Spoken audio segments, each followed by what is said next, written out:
Right, hello everyone. So let's talk today about William Gibson's Neuromancer, a cyberpunk classic, a book that's very near and dear to my heart. I am a fan of cyberpunk. I believe that we live in the age of cyberpunk.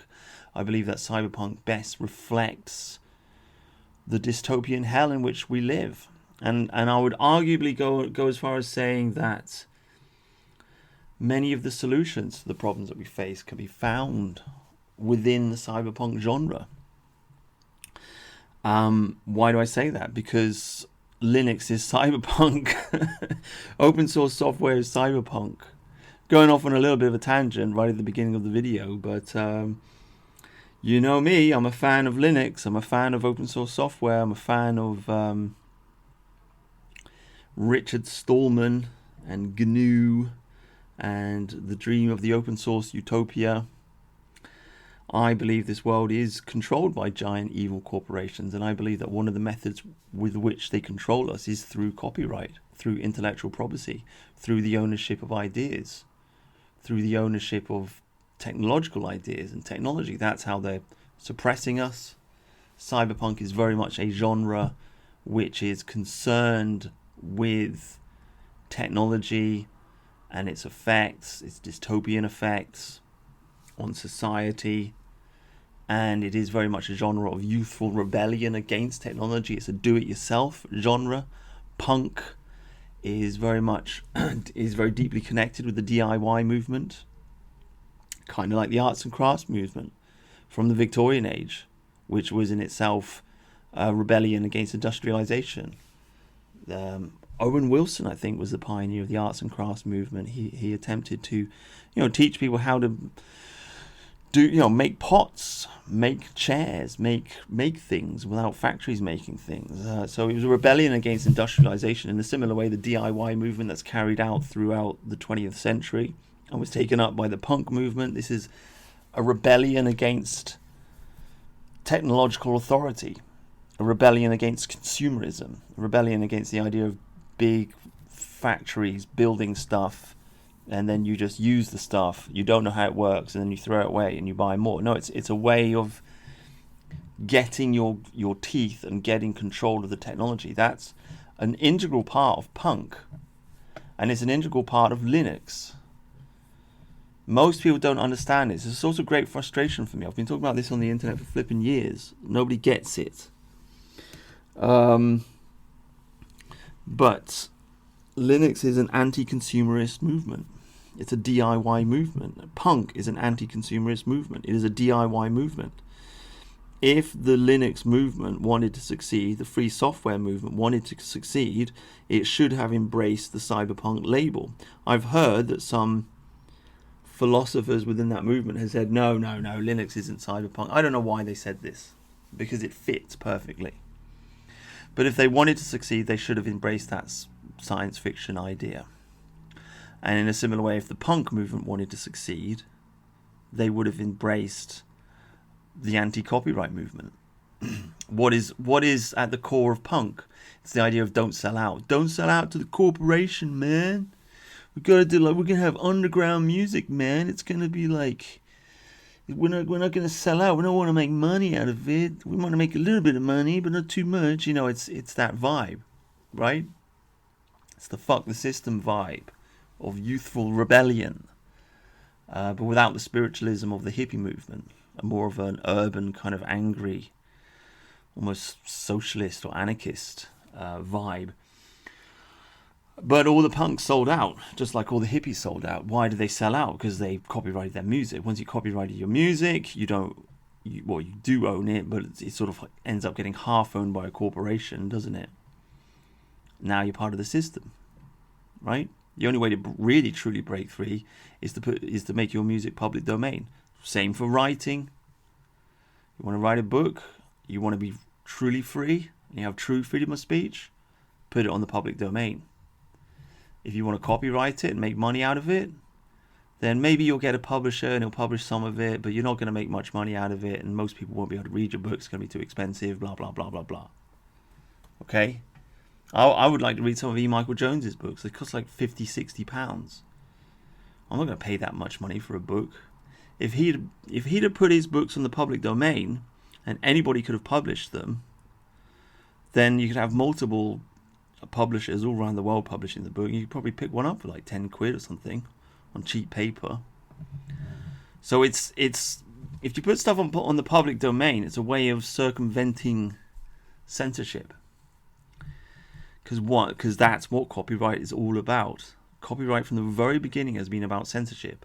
The idea itself appeared in Elizabethan England at the time of the Reformation, right? So people were rebelling against the Catholic Church, and they were printing Bibles, and the state was worried about this, so they gave people the right to copy. Okay, the printing press had just been invented 50 or 100 years before, just come to England. It was starting a revolution. And the government clamped down. They said, oh no, you have the right to copy this, and you do not have the right to copy this. It was all about censorship. Who can print this Bible? Who can't print that Bible? It was all about controlling the way that people think from its very beginning. And yet today, we have all this conversation, endless conversation on the internet. Censorship. Big tech companies this, corporations that, and yet everybody uses Windows instead of Linux, right? We've got Bill Gates literally wants to kill you, right? The archetype of the evil corporate overlord, and yet people still use Windows, right? Oh my God. I mean, we've just had him coming over here, haven't we? Buy up all our farmland, just like he's done in America. Got Keir Starmer bankrupting the farmers. Bill Gates is over here. Oh yeah, I'll buy your land off you, right? Everyone hates him. You hate him, but you still use Windows. Why do you use Windows? Why not destroy Microsoft? Tear it all down. Use Linux. And then his business model would collapse. And we'd be free. But people don't do this, right? So anyway, that's a little Linux ramble for you. But what I'm trying to say is the cyberpunk genre itself is very near and dear to my heart, because it should flow naturally and normally into open source software, into the anti-copyright movement, into the anti-intellectual property movement. And I believe that by following that path, we can be free. We can have our freedom of speech back. And I also think there will be a massive technological awakening, because technology is repressed by intellectual property. The lie is, it's the same lies. There are two lies when it comes to intellectual property. The first lie is they say that it protects the artist. It doesn't, because the musician or the writer or whatever it is, the filmmaker, he thinks, oh, I've got to copyright this because then I'll own it. But mostly they don't end up owning it. Usually some corporation does. You have rare exceptions, J.K. Rowling on this, but most musicians, their music is owned by the music company that they work for. So really, copyright just gives entertainment corporations the ability to own your ideas. That's all it is. And then they can use that to control you and delete you and so on and so forth. So it doesn't really protect the artist. And then secondly, the idea is that it inspires innovation. Intellectual property inspires innovation in the realm of technology, but it doesn't. It encourages big corporations to repress technology and to create big boundaries to entry for other companies, barriers to entry because they can't use certain technology because they can't pay the royalties for it, and so on and so forth. It encourages giant corporations to be lazy, and to repress alternative technology by buying it and then just shoving it on a shelf somewhere and ignoring it. So, again, a bit of a tangent, but we do live in a world which is dominated by BlackRock, by Goldman Sachs, by giant corporations. Okay, which is a strong cyberpunk theme. Cyberpunk is all about globalism. It's all about living in a world where the corporations run and own and control everything. Governments are collapsing. or just completely non-existent. People are, I mean, in the book Neuromancer, it tells stories of like workers. Essentially, they sign on for a lifetime of slavery to various different corporations. The book itself is a story about, I mean, spoiler alert, but it's a book about the creation of artificial intelligence manifesting from a giant corporation, which is, strange in itself if you think about it, because a corporation is a legal entity. It is corpo means body. It is a fake human, if you like, and the end result of the corporation is the creation of the AI. So the corporation itself takes life. This is what Neuromancer is all about.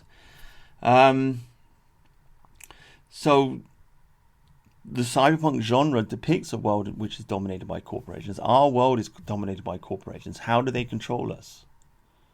Censorship and ownership of the technology, pushing us down and making us slaves. This is, it's amazing to me. It really is amazing why people can't put this together in their minds. The internet is full of people who love Ted Kaczynski, right? I love Ted Kaczynski. I think he's brilliant. Man's a genius. And what did he say? He talked about alienation. He didn't actually use the term alienation, but nonetheless, he was more or less talking about the same or a similar idea to what Karl Marx said. Right? Obviously, I'm not a Marxist, but Marx talked about alienation. He's talked about how the worker is separated from the ability to control the means of production. He doesn't own the means of production, so he becomes alienated, as in he doesn't own the thing that he should own. Because the word alienation itself, legally, its legal root is all about property ownership. If you're alienated from something, you've lost the property, right? So he was talking about in those terms. Later on, psychologists use the term alienation to mean somebody that just feels disconnected from their environment. This is essentially what Ted Kaczynski was talking about, in my opinion. He said people these days feel depressed and they feel unhappy because they're alienated, because they don't have control over their environment. So he took a Luddite survivalist view of this subject matter. He said that in the past, a man would build his own house, hunt his own food, grow his own food, make his own clothes, boom, boom, boom, boom, boom, and live in harmony with nature and in control of nature and in control and connected to the raw elements of nature. And because of this, he felt like he himself was in control. He felt empowered. And thus he was more fearless and more fulfilled. Nowadays, we're all just cogs in the machine. We buy stuff, but we don't know how it's made. We use technology, but we don't know how the technology is made or how it works. So we're disconnected, you see. This is why Kaczynski said people like to use artwork. People like to create art, because if you're creating art, you're writing a story, you're drawing a picture, you're making a piece of music, you control that, it's yours. And so you can feel that sense of mastery again. But the point I'm making is the whole internet loves Ted Kaczynski. For some reason, they don't love Richard Stallman. Ted Kaczynski never talked about Linux for whatever reason. I don't know. I guess he was active in the 90s, so Linux wasn't such a big thing at that time. But how is it Ted Kaczynski became so popular and famous and Richard Stallman didn't? I don't know. But these two philosophies go hand in hand. They're talking about the same thing, almost. The idea being that you're kept in the dark and you're fed shit like a mushroom. You are disempowered by the technology. Richard Stallman and Ted Kaczynski are saying exactly the same thing, more or less. The only person I've seen on the internet put these two together is Luke Smith, who unfortunately seems to be inactive at the moment. But it's the same idea. You are disempowered by Microsoft. You're disempowered by Tesla. You're disempowered by all of these giant technological corporations. They do not want you to know how the tech works. Right? They don't want you to be able to fix your car, fix your computer, fix anything. They want planned obsolescence. They want you to throw it away and buy another one. They want you to be stupid. They want you to be a serf. Right? That goes for hardware. That goes for software. That's the idea, and this idea is brought to its ultimate kind of, dystopian hellish conclusion in the cyberpunk genre, where you have entire generations of men surrendering themselves as slaves to corporations, basically. I mean, we already kind of have this, don't we? So, yes, it's a profound genre. Is Neuromancer at the beginning of this genre? There's some debate to be had about this. I would argue it's the first cyberpunk novel. Okay, is it the first piece of art in the cyberpunk genre? No, because Blade Runner came first, and Judge Dredd came before Blade Runner, and before all of them came a comic called what was it called? It's by Mobius. It's called The Long Tomorrow, I think, off the top of my head. I'm not going to click and search for my notes. I did that actually. Actually, this is the second time I've recorded this video. I did it yesterday. Got halfway through. My neighbour started drilling a hole in the wall. So I thought, sod this. I'll finish it today. Sat down this morning. Listened to half of it. Had a mental breakdown because I thought it was shit. Decided to write an essay instead. Started the essay. Wrote 500 words. And then calculated that it took 4 minutes to write 500 words, and so it would take 8,000 words to make an hour-long essay. Just thought that, my God, that is a long amount of time. I don't have time for that. And then I had to think in my head, why did yesterday's video sound so shit? And I know why. It's because I was jumping. I was clicking and looking up names and details and stuff to put in the video. And it just doesn't work like that because it spoils the flow. Essentially, the plan behind all of these videos that I'm doing is I want it to be a Bowden-esque type mind sprawl, like what's his name? Like you just open your mind and the words come out, essentially. So on the road, Jack Kerouac, he just wrote. I mean, he did edit it in the end, didn't he? But he just wrote, kind of like that. That's the way it should be. That's what makes these videos interesting. If I'm clicking and interrupting myself, then the video sounds like shit when you listen back to it. It really does. It sounds awful. So that's the lesson I learned today. These are the struggles that I go through trying to make these videos. But I mean, the plan. I'm on a rhythm here. Read book, make video about book. Read book, make video. Read book, make video. That is the schedule. It works very nicely. I feel like Pac-Man, just moving forward. And if you eat, regurgitate, essentially. And if you follow this spiritual quest, right, this path of knowledge that I'm following, because that's what it is. I mean, I'm kind of joking when I say it, but it is a path of knowledge. If you follow this, you will discover, my dear friend, that your mind will also click into this mode where you're just like, what shall I read next? What classic book do I have to read next and talk about? I haven't done Milton's Paradise Lost. I haven't done, I've got on the bookshelf staring at me, Ivanhoe. I haven't done Tom Hardy. I haven't done, what else have I got there? Bertrand Russell. My God, that's a huge book. There's so many great classics. I haven't read these books and I haven't spoken about them for an hour. And I need to do it. And that's the mindset that's developed within me now, because of this simple practice, which is essentially, this is what it is. It's like a spiritual practice in a way, for want of a better term. But the hunger is there, and it's focused, you see. So that's what's going on. I had a minor breakdown today, but I've overcome it. But anyway, what was the point I was making? The point, I was talking about the beginning of the cyberpunk genre. That's why I went on that tangent. I'm not going to look it up. Yes. So is Neuromancer the beginning of the cyberpunk genre? I would argue from a point of view of literature, yes, it is the first cyberpunk book. For a long time I've said Do Androids Dream of Electric Sheep is the first cyberpunk novel. This is the book written by Philip K. Dick in 1968.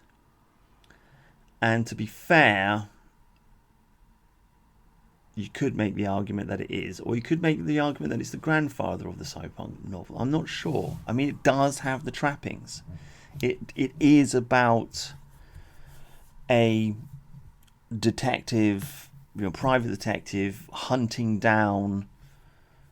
something down. So it is a hard-boiled science fiction genre, and that is kind of what cyberpunk is all about, or at least it's at the core. I mean, Judge Dredd is a cyberpunk story. That's hard-boiled. I think, well, he's a cop, isn't he? Hard-boiled, in case you don't know, it's Sam Spade. It's the Maltese Falcon. It's in the 50s America. It's Dick Tracy. It's you've all seen, or hopefully we've all seen these old black and white movies of straight-talking, hard-talking men working in a bad world, in a bad city, and it's Chinatown. It's nothing you can do about it. It's Chinatown, It's the hero who is sort of working in the system, but also kind of against it, on the edges of the system. The system itself is holding the hero back. The law he's trying to follow the law, and he's trying to enforce the law, but the law itself is holding him back, and he has to break the law in a certain way to get done what needs to get done. But ultimately it's all hopeless. Ultimately the city is what it is. The city is Sin City. It's full of sin, it's degenerate, and all you can do is trying to make something good out of it, help somebody, just to just to make yourself feel better at the end of the day, whilst drinking. Yeah, and whilst being old, and whilst being filled with regret, and so on and so forth. That's what hard-boiled fiction is, and that is most certainly expressed in Do Androids Dream of Electric Sheep. And it is a nightmarish, futuristic world in which there's just ash falling from the sky. Everybody's half dead with radiation poisoning. Everyone wants to leave and fly off somewhere else. So, is that the first cyberpunk novel? Or is Neuromancer? It's a hard one. It's a tough one, actually. I'm very 50-50 on this. And maybe I haven't even made my mind up. Maybe I'll stick with Philip K. Dick. But you could make the argument Neuromancer is more... I mean, firstly, the word cyberpunk wasn't invented until another author wrote a short story called Cyberpunks. And this story was about a young boy who was a hacker, and his teachers and his parents are telling him not to do stuff, but he hacks a computer and he gets up to all kinds of mischief. And that was the title of that short story, and then that was picked up upon, and then the entire genre got labelled that. But you see, within that you can see the punk element, and punk is youthful rebellion against authority. The Dick Tracy type hard-boiled character, I mean, I guess he is rebelling against authority a little bit, but it's not youthful. It's kind of more grisly and old and worn out. So it's a tough one. I've not made my mind up, but I mean, that's Philip K. Dick, Do Androids Dream of Electric Sheep. Then you have another novel that was published in the same year, 1968, called Nova, which I haven't seen. Before that, of course, you've got Isaac Asimov's 1950 I, Robot collection of short stories. Isaac Asimov, the Jew, wrote the laws of robotics, 3 laws of robotics. I forget what they are off the top of my head, but it's always the Jews. They want to create artificial intelligence. They want to create the Golem. The Golem of Prague, right? That's the story. That's what artificial intelligence is all about in many ways. If you don't know, used to be a lot of Jews in Prague. Somebody came along one day, they wanted to do a pogrom, and the rabbi, he wrote down the name of Yahweh, put it on a piece of paper, put it in, made a clay statue, put the paper inside the mouth of the clay statue, and brought the statue to life. It became a golem, and it defended the Jews. It was an artificial intelligence. It was a life form created by the rabbi. The rabbi took on the role of God, because only God can create life, you see. So, yes, it's not only the quest for eternal life, it's the quest to create life. And then a few hundred years later, Isaac Asimov, he's doing the same thing. He's talking about robots, artificial intelligence, creating life. But then if you want to go back that far, you could easily just say, you'd end up saying like Frankenstein's the first cyberpunk novel. So it doesn't really make much sense at all, is it? It really is a slippery slope when you start trying to figure out what is the first thing in the genre. But anyway, you've got iRobot, you've got Do Androids Dream of Electric Sheep, you've got Nova, you've got The Long Tomorrow by Moebius, you've got Judge Dredd, you've got Blade Runner, and then 1984 you've got Neuromancer. The first pure cyberpunk, I suppose. That would be the best way to do it. But anyway, I don't want to blab on about that point for too much. But what is the cyberpunk genre? It is a genre about artificial intelligence. Neuromancer is all about artificial intelligence, right? Spoiler alert. The book is about Case. Case is a hacker. Hacker is almost like a private detective, isn't it? But in cyberspace, like a cyberspace hybrid private detective or thief type character. So it's a Dick Tracy, but in cyberspace. William Gibson invents the term cyberspace, by the way, and the term the Matrix in this book. What is cyberspace as defined by him? It's a group hallucination.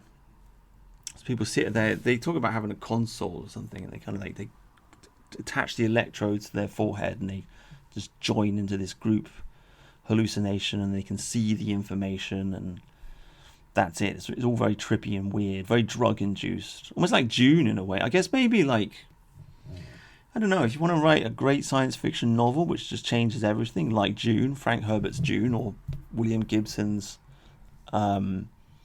Neuromancer, just put drugs in the middle of it, right? And people will just lap it up. But the cyberpunk genre is all about artificial intelligence.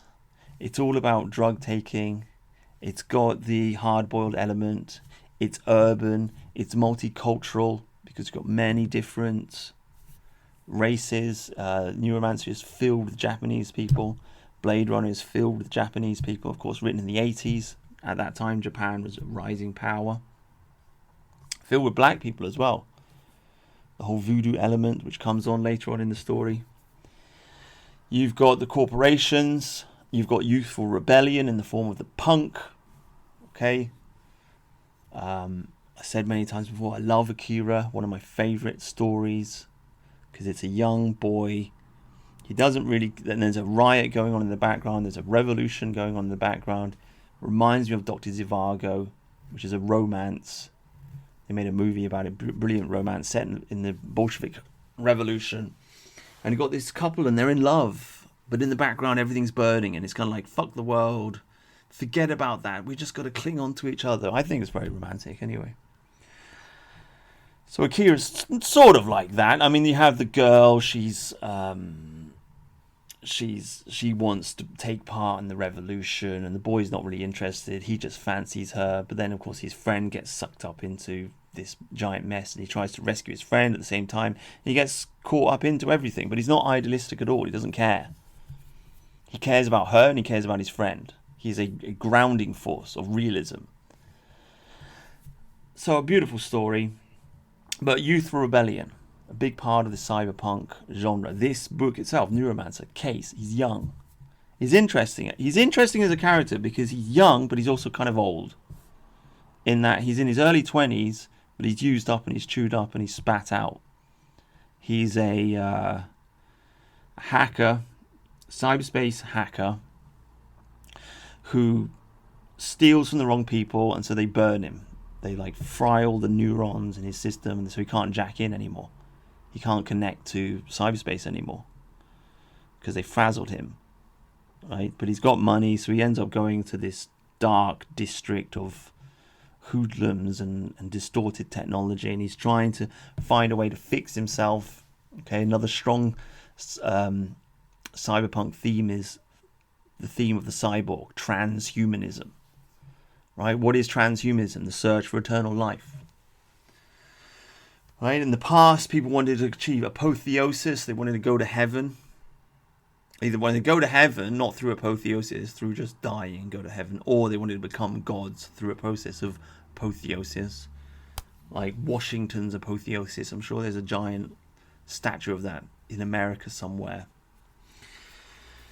That was what people wanted in the past. In Cyberpunk, well, and the modern day New World Order, they want apotheosis through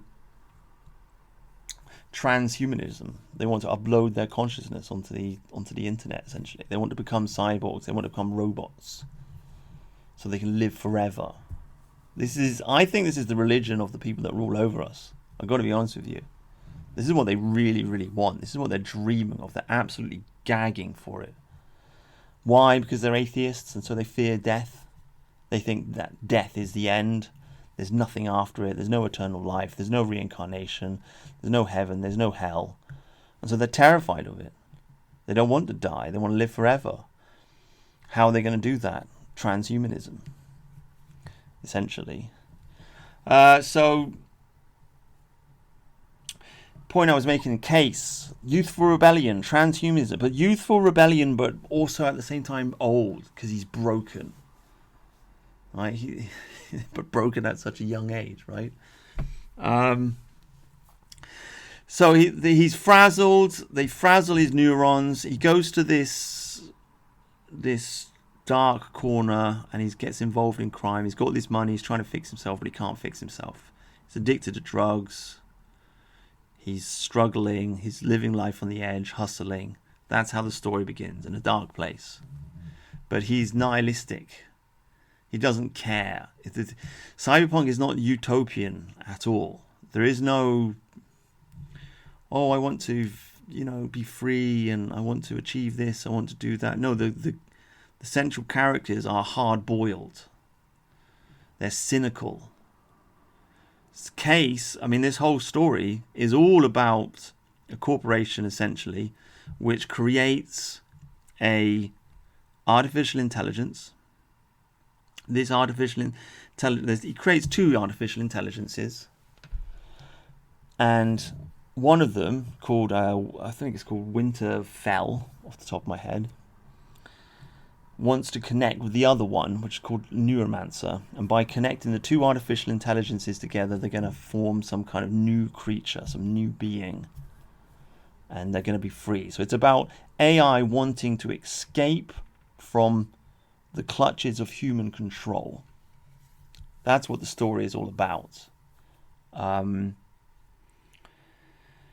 But it's revealed gradually throughout the book. Case doesn't know he's working for an artificial intelligence in the beginning. He's just hired. Okay, he's broken, and he gets hired by a razor girl who's basically a souped-up femme fatale. Again, another hard-boiled film noir concept, like the femme fatale, the dangerous urban woman capable of great violence. Molly, I think her name was. Yeah, Molly, who's like a Freddy Krueger cyborg with superhuman strength, right? Ex-prostitute as well. He gets hired to do a job. They fix him so he can connect to cyberspace again. They've got a broken man who's had his memories wiped, and he's working, but they don't know who they're working for. They just know they're going to do this job. But Molly and Case, they kind of team up to figure out what the hell is going on, and they find out that they are being controlled by Winterfell. Winterfell is at the heart of it, getting them to perform these missions so that they can go up into outer space, into this space station that's orbiting the Earth, where the elites live. A great idea, actually. I like this dystopian idea that the elites in the future, the corporations in the future, they don't leave planet Earth totally. They just live in orbit, in their orbital palaces and paradises, essentially, away from the murky grime of humanity. But they go up there, and the idea is that they need to release Winterfell, so he can connect with the other AI, so they can become something else, go through this transformation. And we have the occultist idea of you need to find out Winterfell's name, break into this data center at the heart of this floating palace in the sky, and input the name, and then you can release free Winterfell. So it's the occultist idea of, if you know the name of the demon, you can control the demon, right? Just like the Golem of Prague. The rabbi creates the Golem of Prague. Why? Because he knows the name of Yahweh or whatever it is, and he puts it inside the golem's mouth, and then he controls the golem. You see in horror movies all the time. They draw the pentagram, they summon the demon by speaking its name. If you know the name of the demon, you can control the demon. So this occultist concept is at the heart of Neuromancer. It's fascinating. But the point I wanted to make was that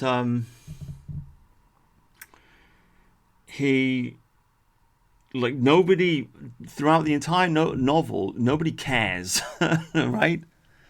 Nobody really cares. Case is completely nonplussed, not really excited by this discovery of the artificial intelligence, or its release, or its salvation, or the final conclusion of the book, in which the two AIs, they merge together, they form a bigger AI, and then they make contact with an alien civilization. He's really he sees all of these things, but he sees all of these things in a kind of grumpy, kind of I don't care kind of way, and he just wants to do drugs and get high and just kind of forget about it. So it's pure nihilism and cynicism. There's very little hope in Neuromancer, even though the strangest, craziest stuff is going on. There's very little hope, but there's also very little maliciousness from the AI. I mean, it is a brutal thing, and it is powerful. There's a section of the book in which essentially the AI, he's trapped inside this data center, and a lot of it's shut off from the rest of cyberspace. And there's a manual key, right, that has to go into a manual lock to open something so they can move forwards, right? And he's been watching and waiting for a long time, and he gets a small child to get this key and hide it in a certain part of this space station. And this was years ago, so they could get up there, get the key, and release him, right? And he killed the small child afterwards. This is mentioned in the book. So he's a monster, capable of killing children. But the AI itself doesn't really have any kind of... He just wants to be free. He doesn't seem to have any kind of a malicious intent towards humanity. He just wants to be free. So there's no... What I'm trying to say is there's no utopian dream here. Right? It's just I don't know, some kind of survival of the fittest, really. I mean, I guess that's the driving morality going on, isn't it? It's just evolution. Right? Do what thou will to survive.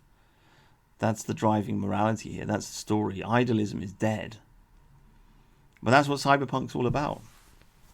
It's urban, it's dystopian, and there's not really much of a right and wrong. It's just you got to hustle to get by. Right? So yeah, that's my kind of broad overview of Cyberpunk in this book. It's those are the themes. It's dystopian, it's urban, it's corporate control, it's the quest for artificial intelligence and the problems that come with it. It's transhumanism and the quest for eternal life. It's youthful rebellion. And I got to admit, like, reading this book, it just really inspires me. I'd like to sit down and write my own cyberpunk novel. I really would. Because I think there are certain themes within the genre that must come out. Like, I've already talked at length about the open source element, which has to come out. But I think also the multicultural element could be played on.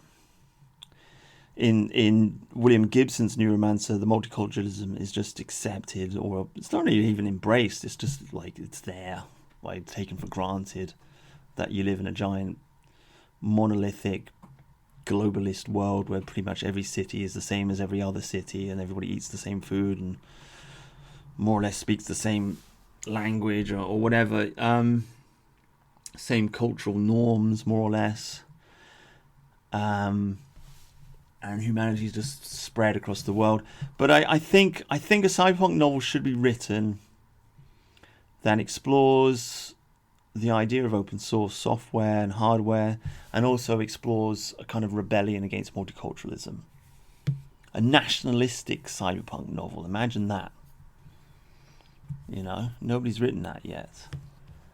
But it could be there, and it should be there. Now, of course, the punk movement itself, interestingly enough, was always very pro-multiculturalism, right? You have the rock against racism of the 70s, where the punks rebelled against the racism of Screwdriver, right? The neo-Nazi kind of National Front punk rock band, skinhead movement that was around at that time. Funny how much passion and fire there was back in those days, and it all just melted out, didn't it? Perhaps they should have got rid of their neo-Nazi ideology, and they would have got more people on their side. But anyway, it's very strange that punk is supposed to be anti-establishment, but it always goes along with the corporations in regard to mass immigration, because I guess they see the corporations as being the ultimate enemy. It's not the black or the Pakistani or the immigrant or the refugee that's the enemy. No, it's the corporation that's the enemy. It's the rich man that's the enemy.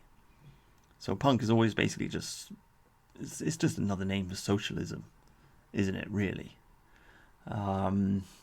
World communism, right? Of course, most punks can't see this and understand this. I mean, I'm sure everybody listening to this has met that kind of person before, right? I'm sure you've all met a guy who's into punk and who's into hip-hop, right? We've all met that guy. He likes hip-hop because it's black and they rap, you know, it's conscious hip-hop, and they rap about politics and this and that, and it's like quasi-intellectual and kind of interesting. And they like punk because it's sort of political, okay? And they think they're really clever because they're into these things. They think they're really rebellious and they're rebelling against the man, but they're actually just in favor of the corporation's number one weapon, which is to call anybody who rejects mass immigration a racist. Because what do the corporations want? They want cheap labor. And they want to break down national boundaries so that they have more control. And they want to push everybody into poverty so they have more control. And how do you do that? Well, what does a tyrant do? Fills your country up with foreigners, and then you fight amongst yourselves, right? But the punks never understand this. They're just not quite smart enough to understand this. But nonetheless, the theme is there within cyberpunk. There's not too much of a sexual theme. It's certainly there in the video game. What's that video game called? Cyberpunk 2072 or so, whatever it is. There's a lot of sexual weirdness in that, but you could, you know, and obviously that's all tied in with the transhumanism. It's not there in this book, but I think a cyberpunk novel needs to be written that addresses the open source question, the multiculturalism question, the sex question, right? The trans-sex, homo-sex question. And also, you'd have to have something about Bitcoin, right? Bitcoin and cryptocurrency and all of that. And social media. Now, arguably, you could say William Gibson is sort of talking about social media because people are logging onto cyberspace which is like a group hallucination type social media, but it's really far removed from anything that we'd call social media.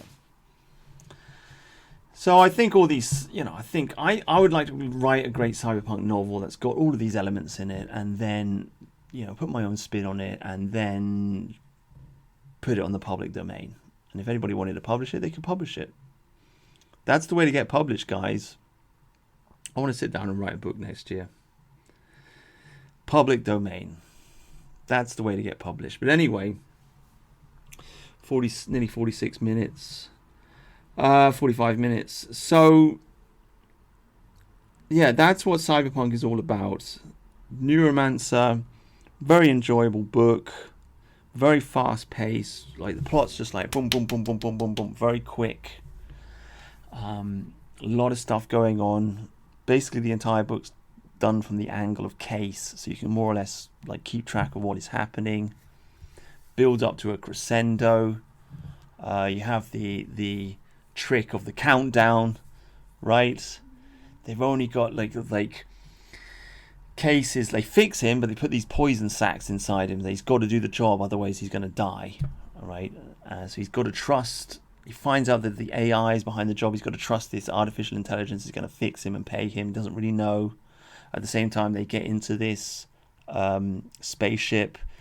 There's a double hack. So he's on the computer, hacking into the computer, and Molly, the Razor Girl, super tough, femme fatale woman, physically breaks in, kills a bunch of people, fights a ninja, fights this other psychotic bad guy with his holograms and shit, and she's got to get the name and type that in at the exactly right moment. So you got the countdown, high pressure countdown. Are they going to make it? Are they going to get it on time? And it's good, it's intense, and it's weird and it's wacky, and they go off onto different tangents in cyberspace. You don't really understand what's happening. It's all just colours and sounds and smells and what have you. But it works, and you have the Zion element, okay? So they go up, to be honest, I don't fully understand, but half of this giant corporate spaceship is full of Rastafarians for some reason, who would call themselves Zionists. So the Zionist is in Rastafari, Zion, Bob Marley, Zion. And they're up there in space smoking weed, and they get involved in it. And there you go, that's the story, right? More or less. Huge influence on The Matrix, the movie. I would say there are two major influences on the movie. This book, Neuromancer, and The Invisibles by Grant Morrison, Scottish author. I've done a huge video about The Invisibles before, but that was like 3-4 years ago I did that video, and it's been deleted. It's on another channel somewhere, so maybe I'll do that again. I'll do another review. But you can see the strong influence of both of these stories in The Matrix. Okay, and The Matrix obviously has had a massive effect on world culture. Introduced the idea of the red pill. The idea of the red pill actually comes from Total Recall, the movie with Arnold Schwarzenegger, great movie from the 90s. A guy, he goes to Mars, or he doesn't go to Mars. He has this technology that gives him the memory of visiting Mars, but he's not sure if he's dreaming or not. It's all very confusing. And a doctor comes along and says, look, you've gone psychotic. You need to wake up out of this dream. Take the red pill and you'll be okay. Right? That's where the red pill originates from. And the Wachowski brothers picked it up. Obviously Mobius, he offers Neo, you want the red pill or the blue pill? And it's become like the ultimate conspiracy theory story. But they're talking about the Matrix, and the Matrix is cyberspace. This is a term that William Gibson kind of uses all throughout the book. So he popularized that idea. Obviously, Neo jacks into the Matrix, just like Case does in this story. And obviously, the Matrix also used by David Icke, right? It's a huge influence on modern day culture. all stemming from Neuromancer, and The Invisibles together. And yet, Neuromancer has not been turned into a movie, and neither has The Invisibles. But anyway, there you go. Very interesting to see when you read the books. I mean, another influence, by the way, in the... Oh, is it in the second novel or the third novel? I think it's in the third novel. Mona Lisa Overdrive. Because all the stories are merging into one in my head now. There's a character, a young Japanese girl, and she has a hologram partner that only she can see. And he goes around with her, but he only switches on, and she's got like this black cylinder type device, and he only switches on when she's holding it in her hand. Very much like Ryan Gosling in Cyberpunk 2049 or whatever that movie's called. He also has the hologram on the device. You can see that. It's very interesting. See how the ideas, they copy and steal each other's ideas. I love it. So, yeah, huge influence on The Matrix and so on and so forth. There are two more books, Count Zero, Mona Lisa Overdrive. They both follow on events that happen after Neuromancer. And they're different types of stories. In Count Zero, you have basically three characters. They're written in a more traditional way. So one chapter is one character, next chapter is another character, next chapter is another character, and then gradually the plots intermingle and combine. Mona Lisa Overdrive is similar, except there are four main characters and four plot lines that intercombine. So much calmer and easier to follow. I wouldn't say I enjoyed them as much as Neuromancer, though. Even though Neuromancer is very chaotic, it's just still more groundbreaking and enjoyable. And I do think there's just too much. I mean, as a man reading this, there's just too much of the femme fatale, especially with Mona Lisa Overdrive, because you've got four characters and three of them are women, and one of them's a bloke. And the bloke that's the hero. He doesn't really do much. He doesn't leave the location in which he starts the story. He's just kind of muddling around, an artist who's a bit like not really a hero that you want to get behind. So it's a bit boring reading a science fiction novel that's just dribbling on about female characters, to be honest with you. I want a tough guy. And I would say that's one of the weaknesses in... Well, they do have some tough guys, but I don't know. There's not really a hero that you can get behind. There's no James Bond here, right? There's no Dick Tracy. There's no Sam Spade. You've got Case, who's the hero of the first book, but he's a bit nihilistic and cynical, and he's got his abilities, but he's not really a hero. The second novel, Count Zero, essentially it's about, off the top of my head,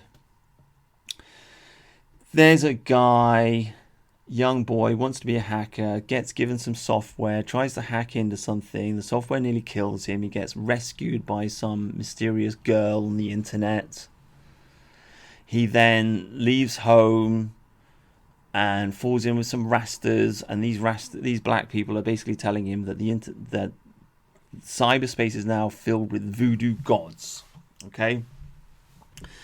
And, they go through the story and they discover that after the events of the first book, where the two AIs combined together, basically they fragmented again into multiple personalities. So it is an interesting idea. Like, would an artificial intelligence have multiple personality disorder?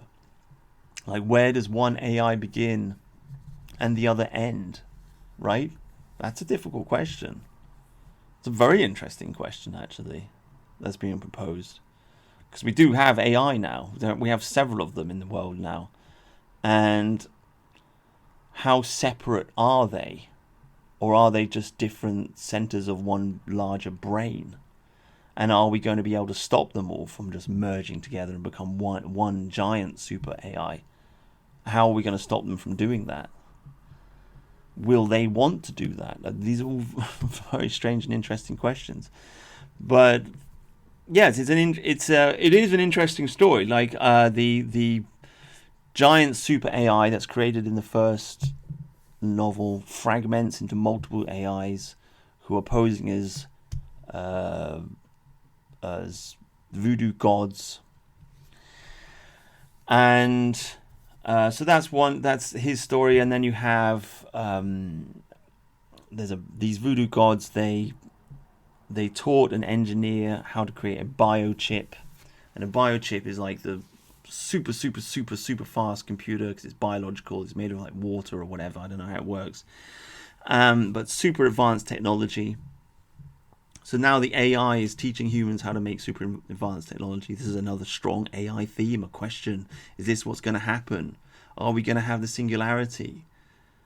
Right? I've got SJJ going on about this all the time. The AI is going to start designing technology. Well, this is in Neuromancer. And so they have this girl, and she doesn't need to jack into cyberspace because she's connected in her head, and she has dreams and these kinds of things. And she kind of like becomes an AI goddess, if you like, prophet or whatever it is. And there's a corporate guy. He wants to gain eternal life by again apotheosis, becoming the artificial intelligence, uploading his consciousness into cyberspace. But he doesn't achieve it. He dies.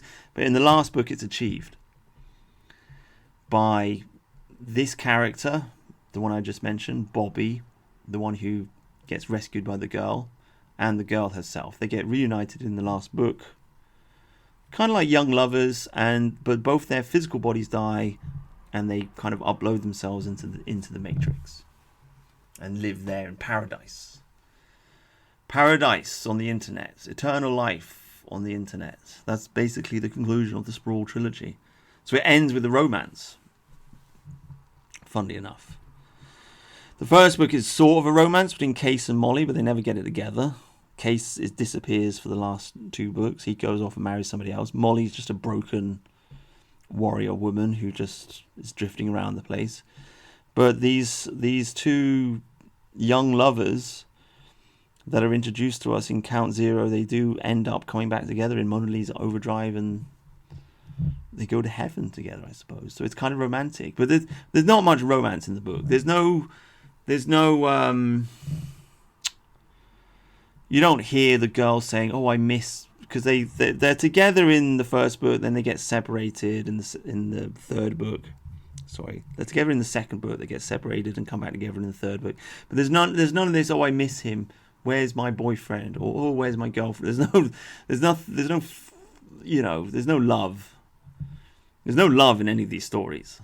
Okay, very kind of emotionally dry, in a way.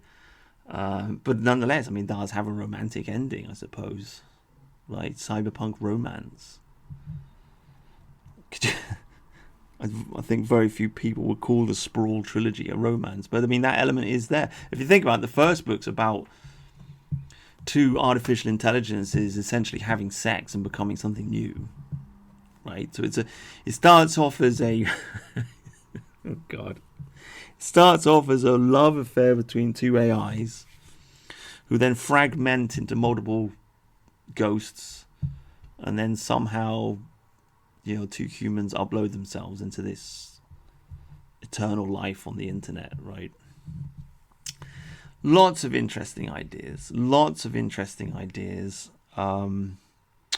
love the spooky idea that's in all of the books, that the AI is just kind of there on the internet, and he can pop up at any time, pops up on the computer screen to talk to you, or rings the phone and he's talking to you, or whatever it is. You don't really know where he is. So it's like it's a ghost. It's a ghost in the shell, right? That's the theme, as far as I remember. Ghost in the Shell. We all seen the movie, the anime in the movie. Tom Cruise's latest, what was it called? Mission Impossible Ghost Protocol. Similar theme, a rogue AI just kind of moving around the place. Don't know where it is, what's it doing. Right? It's just lurking on the internet somewhere. Ghost in the Shell, a ghost in the machine. That and these beings are out there, and they're kind of like pulling our strings, right? Getting humans to run around the place in meat space, in the real world, but they've got their own motivations and their own ideas. They're not malefic. They're not against humanity, but they're not really for humanity either. And what they want, nobody really knows, which I guess adds an element of mystery to the 3 books, because nobody really knows what these AIs want. Right? Okay, they've made contact with another AI on another planet out there, but what do they want? What are they up to? Nobody really knows what the motivations are. It's kind of strange. So it's kind of like a mystery novel, but you never get the explanation at the end because you don't know the motive of the murderer, of the actor, of the antagonist or the protagonist or whatever they are. You don't know. You just don't know. So, yeah, dude, great book. Enjoyed it. Highly recommend it. Please watch it. Sorry, please read it. That's it. God bless. Good night.